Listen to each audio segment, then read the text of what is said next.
Work energy theorem.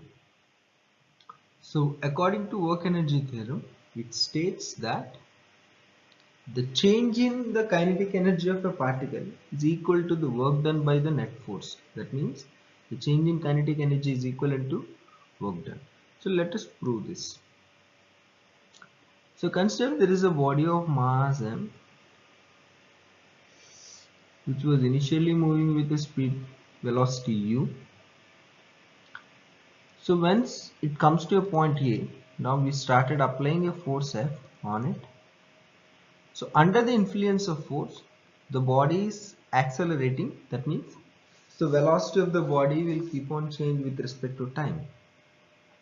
So when it comes to point B, we identified the body's velocity is v and the displacement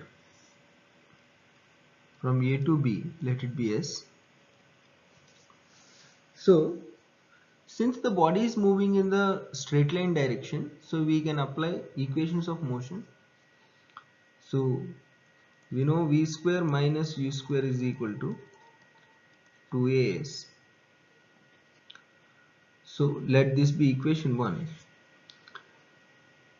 and multiply both sides with mass. So what we'll get?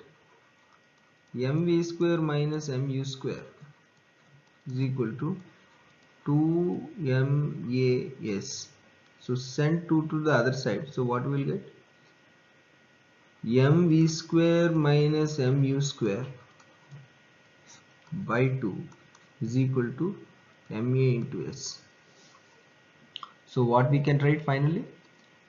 mv square by 2 minus mu square by 2 is equal to m into a, which is nothing but mass times acceleration, which is nothing but force that we applied,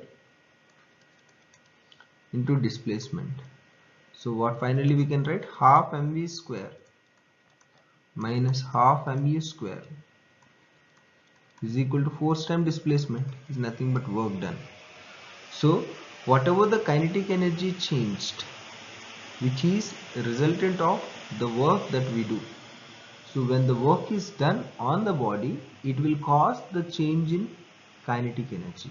So that is what the work energy theorem states.